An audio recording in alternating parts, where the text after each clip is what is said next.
5-for-1. Read that again slowly. Not because the math is complicated. Because the math is almost impossible to believe. 5 players.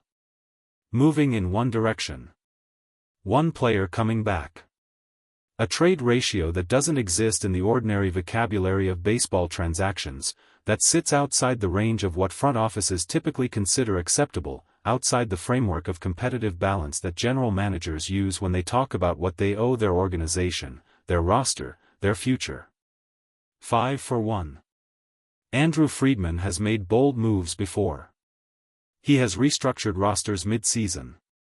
He has absorbed painful losses in pursuit of larger gains. He has looked at a situation that most organizations would manage carefully and instead chosen to detonate it, to accept short-term disruption in exchange for a clarity about direction that slower, more cautious approaches never fully produce. But 5-for-1 is not bold. 5-for-1 is a different category of decision entirely. 5-for-1 is a statement that the player coming back is worth more to this organization than 5 players leaving it, and that Friedman is willing to put that belief into the permanent record of a finalized trade, where it cannot be walked back or recontextualized or softened by subsequent events. And attached to it, woven into the same announcement, released in the same statement, arriving in the same morning, 3 starting pitchers. Permanently banned. Not traded. Not optioned. Not designated for assignment with the bureaucratic possibility of a return through waivers. Banned. From this roster. Permanently. This is not a transaction wire. This is an organizational earthquake. And it happened before anyone saw it coming. Start with the number. 5 players is a rotation. 5 players is more than a third of an active roster's position player complement.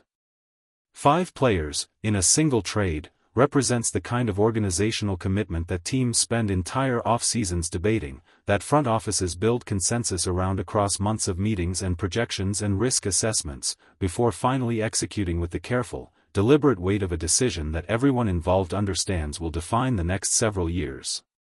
Friedman did not spend months on this. He moved. The finalized nature of the announcement is what eliminates any possibility of this being misread as a rumor or a negotiation in progress or a preliminary framework still subject to revision. Finalized. The word that closes every door. The word that means the players are already moving, the contracts are already exchanged, the organizational math has already been recalculated on both sides and both sides have signed off on what the recalculation produced. 5 players left. 1 arrived. And what the Dodgers received in return, what Friedman decided was worth the cost of 5 roster spots, 5 organizational futures, 5 salaries and service time calculations and prospect valuations, was a single player whose presence in Dodger blue now carries the weight of everything that was surrendered to acquire him. That player has to be exceptional. The trade demands it. The mathematics of 5-for-1 leave no room for a player who is merely very good. Merely very good does not justify this cost. Merely very good does not survive the scrutiny that this trade will receive across every remaining game of this season and every game of the seasons that follow. Whoever is coming has to be something that 5 players combined could not be. Now Kim Ha-seong. The departure that arrives on the other side of the equation, the name attached to the outgoing portion of a trade this significant, carries its own weight entirely separate from the arithmetic surrounding it. Kim Ha-seong came to the Dodgers carrying the particular pressure that international acquisitions carry. The expectations built across an ocean. The comparisons to players who preceded him through the same pathway. The understanding, present from the first day, that his arrival represented not just a personnel decision but a relationship, between the organization and a player, yes, but also between the organization and a market, a fan base, a set of expectations that extends far beyond any individual game or any individual season. His departure lands differently than a domestic transaction would land. Not because the baseball calculus is different, trades are trades, and every player moved represents organizational value exchanged for other organizational value, but because the meaning attached to Kim Ha-seong's presence in this uniform was never purely baseball. It was cultural. It was representational.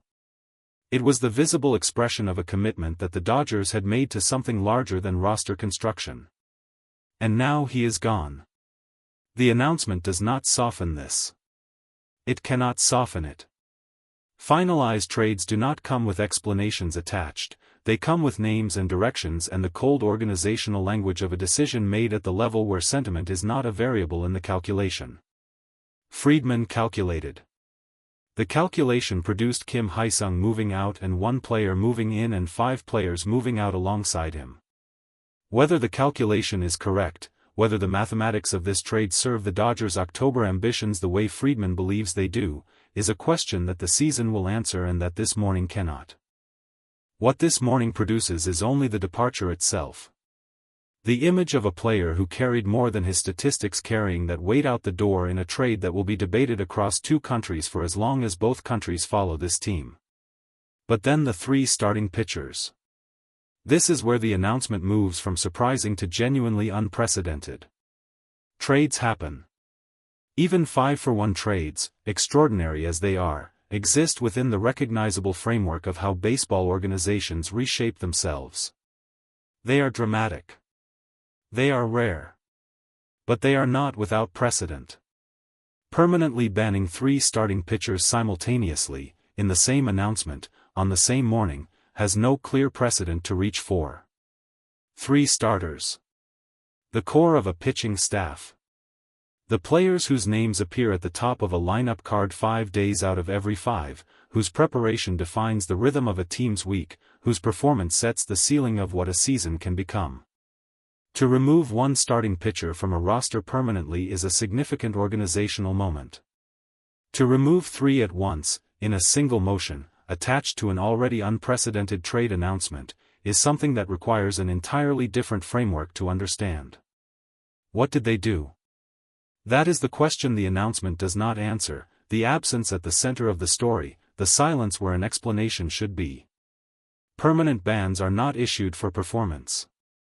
They are not issued because a pitcher's ERA climbed above a number that the front office found unacceptable or because a rotation spot was needed for someone younger and less expensive. Permanent bans are issued because something happened that crossed a line the organization decided was uncrossable. 3 pitchers crossed it simultaneously. Or, and this is the other possibility, equally unsettling in its own way, 3 pitchers were caught in the organizational restructuring that the 5-for-1 trade required. 3 starters whose contracts, whose roster spots, whose presence in this building became incompatible with the direction the trade was pulling the team toward. 3 starters whose departures were not the cause of the trade but the consequence of it, the clearing that had to happen to make room for the architecture the trade was designed to build. Either version of this story is remarkable. Either version changes the shape of the Dodgers' rotation permanently. Permanently. That word keeps returning. In the ban language. In the finalization language. In the morning announcement that chose, repeatedly, to use the most irreversible vocabulary available when describing what had just been done. Friedman does not use permanent casually. He understands that permanent is a door closed so completely that the organization is staking its credibility on the decision being right, because there is no mechanism for walking it back, no waiver wire pathway, no option year or rehabilitation assignment or minor league rehab stint that provides cover for a reconsidered verdict. 3 pitchers, permanently banned. The organization is certain. The announcement is the certainty made official. What that certainty cost, what happened in the conversations, the meetings, the moments of confrontation that preceded this announcement, is not in the statement. It is in the locker room. It is in the faces of the players who were present when the news arrived. It is in the specific texture of a clubhouse morning when everyone understands simultaneously that 3 of the people who were here yesterday are gone today. Not optioned. Not traded. Gone. And the locker room absorbs it. This is the part of organizational announcements that transaction wires never capture.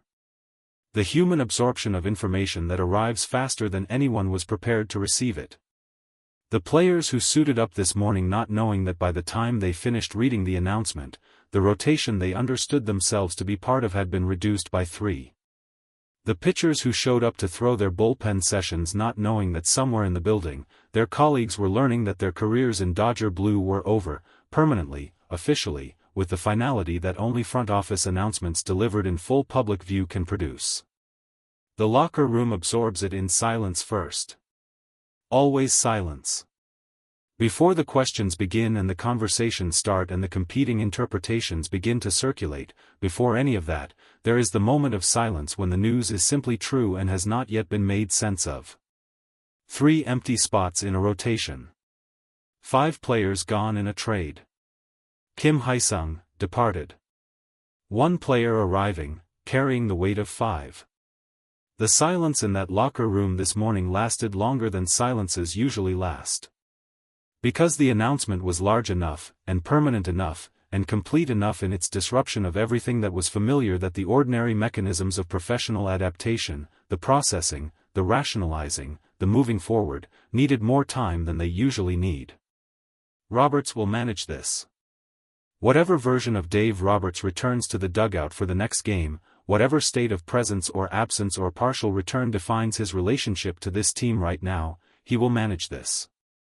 Because managing the unmanageable is what Roberts does. Because the culture he built in this clubhouse was designed precisely for the moments when the front office moves faster than the roster can absorb. He will look at a rotation with 3 permanent absences and 1 significant new arrival and the organizational residue of a 5-for-1 trade, and he will find a way to make it function. Not because the math is easy, the math is not easy. Because Roberts has never needed the math to be easy to find a way to win. He will look at Ohtani. Ohtani, who has watched every announcement this season arrive with the particular quality of someone who understands that the organization building around him is building towards something specific, something October-shaped, something that justifies the turbulence of a May that has felt less like a month and more like a complete organizational restructuring compressed into 30 days. Ohtani will still be here when the dust settles. The trade, the bans, the departure of Kim Ha-seong, the 5-for-1 mathematics of a deal that has no real precedent, all of it is context. All of it is the organization reshaping itself around the one player whose presence makes the reshaping worth the cost. 5 players left this morning. 1 arrived. 3 starters are permanently gone. And the Dodgers, in the middle of a season that was supposed to be about playing games, are still building the team they believe October requires. Before sunrise. Before anyone was watching. Before the rest of the league had time to react. That is how Friedman works. That is how this organization moves. And this morning, it moved further and faster than anyone expected.